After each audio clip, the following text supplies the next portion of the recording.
Title: Traitor's Last Words. The day Ibrahim Traoré personally arrested his childhood friend. As the sun set over the western hills of Ouagadougou, the city seemed to fall into an eerie silence. The wind gently shook the ancient trees, carrying with it the silent breath of an unusual night. In the heart of Burkina Faso's capital, where government buildings usually shine like beacons in the desert, the light seemed even dimmer than usual that night. In a hidden corner, inside a small, heavily guarded room, President Ibrahim Traoré stood silently. His eyes never left the heavy wooden door in front of him, behind which stood the man he had once called his brother, his childhood friend, the man with whom he had shared his big dreams of a free, strong Africa. His name was Malik. Malik, with his old, innocent smile, with the times when the two children sat under the baobab tree dreaming of the future, with the football matches on the sunburnt grass. Malik, the man Ibrahim had trusted enough to give him a place at his side during the most difficult early days of the revolution. But it was Malik who had betrayed him. Not with open criticism, not with blatant intrigue, but with stealth, with secret meetings, with foreign powers, with selling out top-secret plans in exchange for empty promises of power and money.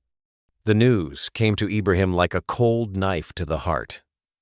At first, he didn't believe it. He refused to believe it. He wanted to think it was just a mistake, a divisive plot by his enemies. But then the evidence piled up like a mountain. Reports, photos, recordings. There was no denying it. Tonight, Ibrahim was more than just the president. He was a man facing his most personal pain, betrayal by his own brother. The heavy door opened, and Malik entered. He was not wearing his usual military uniform, but a simple, old shirt.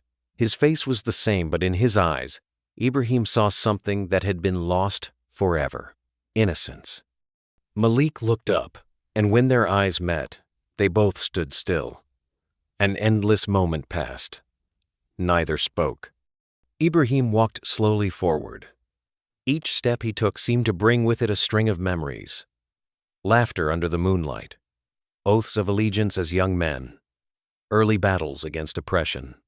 When he stood before Malik, he stopped, took a deep breath. "Why?" Ibrahim's voice was low and hoarse, as if each word was drawn from a painful abyss. Malik bowed his head, avoiding his gaze. "Why, Malik?" Ibrahim repeated, his voice harder this time, like a whip that cut straight to the heart. Malik clenched his fists, and for a moment Ibrahim saw them tremble. His old friend raised his head, his eyes filled with tears, but there was no excuse.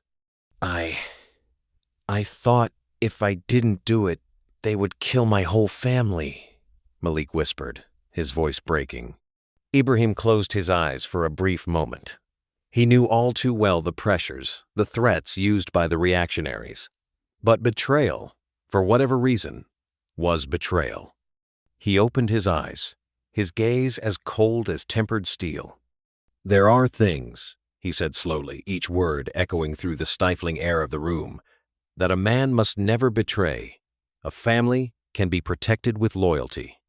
But a soul, once sold, can never be redeemed." Malik fell to his knees, his head bowed. His whole body shook under the weight of guilt and shame. Ibrahim looked at his old friend one last time.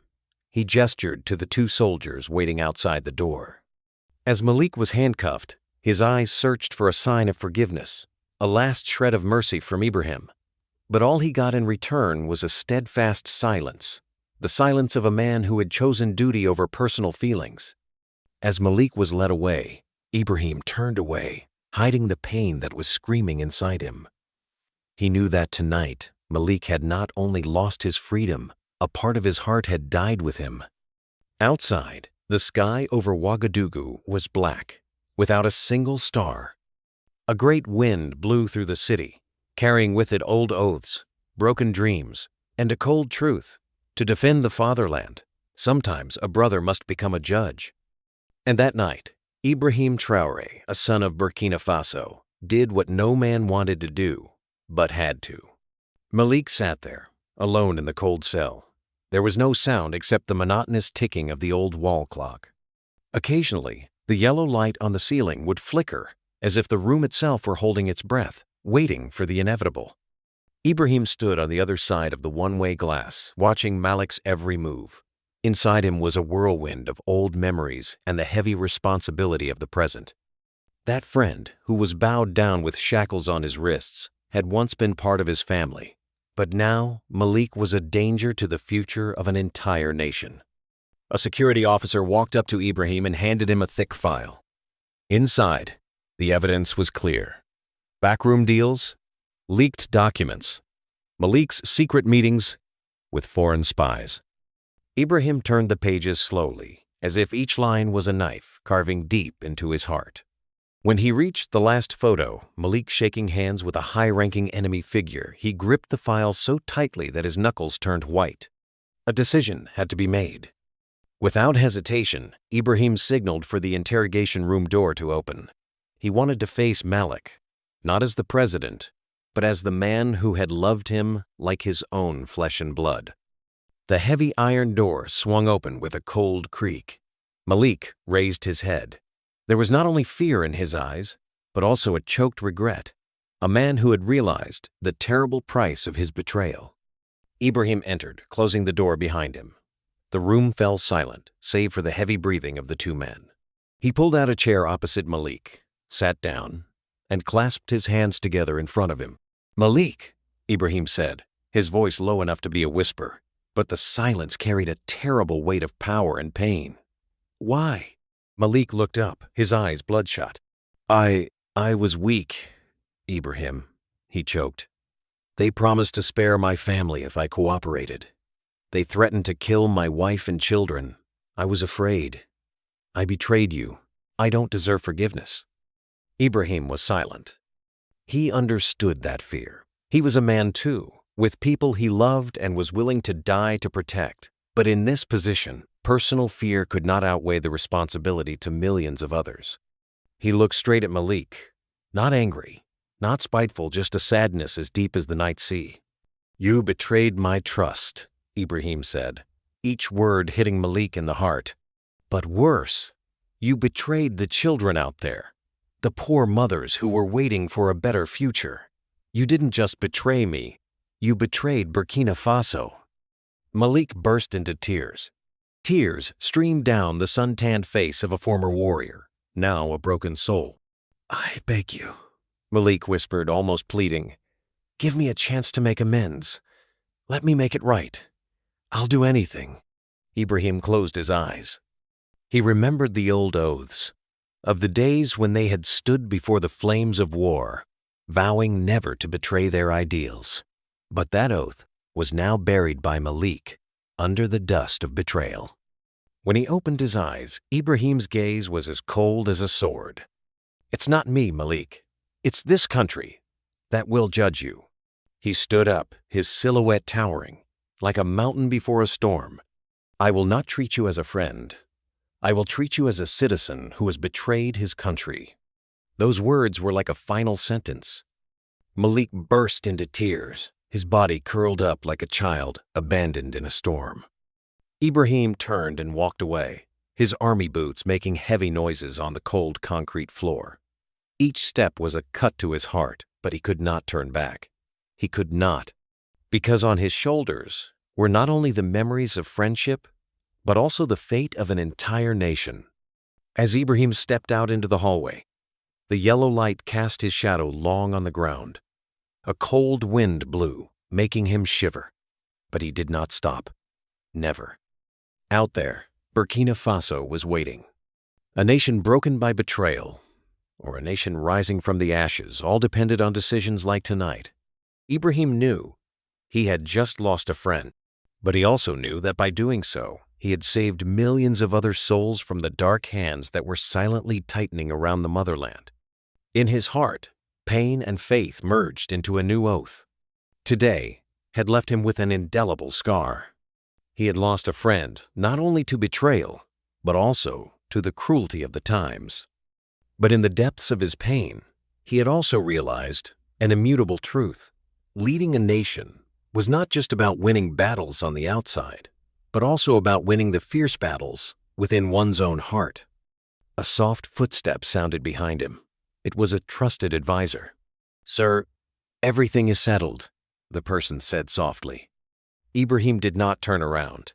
He only nodded. "This country," Ibrahim spoke, his voice as quiet as the night wind, "needs more than temporary victories. We need loyalty. We need hearts that cannot be bought with gold, that cannot be subdued by threats." The advisor fell silent, knowing that no words of comfort could soothe the president's heart at this moment. Ibrahim sighed, a long, heavy sigh. He remembered the days when he and Malik had dreamed of changing the world together. Those dreams were still there, as bright as the stars, but to reach them, one had to make the most painful sacrifices. He looked up at the sky. The clouds had parted, revealing a vast expanse of stars. And in that moment, Ibrahim knew that a new chapter was beginning. Tomorrow, he would continue the fight. Tomorrow, he would lead his people forward. Tomorrow, he would build a country where no one would have to choose between family and country, where loyalty would be a source of pride, not a burden. He turned, facing his advisor. "Convene the entire cabinet early tomorrow morning," Ibrahim ordered, his voice as steady as a rock. "We will launch a new campaign." A campaign to purge the opportunists and to build the loyalists. The advisor nodded and left quickly. Ibrahim stood there for a while longer, letting the night wind blow through his hair, feeling all the pain and determination that was woven into his heart. And then he placed his hand on his chest, right at his heart where a sacred oath was formed. For the fatherland, for the people, for the departed souls and the generations yet to be born. I swear I will never betray. The sky above, witnessing that oath, remained silent as a sacred witness. In the deep darkness of the night, Ibrahim Traoré, not only the president of Burkina Faso, but also the guardian of the sacred dreams of the African continent, crossed a new line. No longer just a warrior, no longer just a leader, but a silent teacher, a torchbearer for a new generation. A generation that will not bow to the power of money. A generation that will not bow to threats. A generation that will remember. Freedom is never a gift. It is something to be fought for, defended, and sometimes paid for with your heart. Outside, the first dawn after the storm begins to break. Thin rays of light pierce the darkness, painting brilliant gold streaks across the purple sky. And Ibrahim Traoré, who carries within him the pain and hope of a people, is ready to move forward, ready for greater challenges, ready to ensure that Burkina Faso, his sacred homeland, never bows to any power again. An oath never to let betrayal reign on this sacred land. The next morning, the sky over Ouagadougou was a heavy gray. No one was rushing, no one was laughing. The usually bustling streets were holding their breath. A piece of news had spread through every corner. A public trial was about to take place, and the one on trial was none other than Malik, the man who had once been a symbol of loyalty, now the country's criminal. The courthouse grounds were surrounded by long lines of people. They had not come out of curiosity. They had come because their hearts demanded to witness the truth, a painful but necessary truth. Ibrahim Traoré sat in the seat of honor, his uniform neat but not shiny. He brought no glory, only responsibility. Malik was led in, his chains rattling like a whisper of guilt. He walked through the crowd, under 1,000 eyes not of anger, but of quiet disappointment, a look that weighed more than any condemnation. When Malik was asked to speak one last time before the verdict was read, he slowly rose. The room fell into absolute silence. Malik looked around at the people he had sworn to protect, their faces gaunt from war, their eyes watery from poverty, but still full of pride. He turned to Ibrahim, his old friend now, the representative of an entire nation demanding justice. Malik's voice was hoarse as he spoke. "I betrayed you all," He swallowed, tears welling in his eyes. I let fear rule my soul. I'm not asking for forgiveness. I'm asking to let my story be a warning that none of us would repeat this sin again. A heavy wave swept through the room. Malik bowed his head, accepting his fate. The verdict: treason, life imprisonment. No one applauded.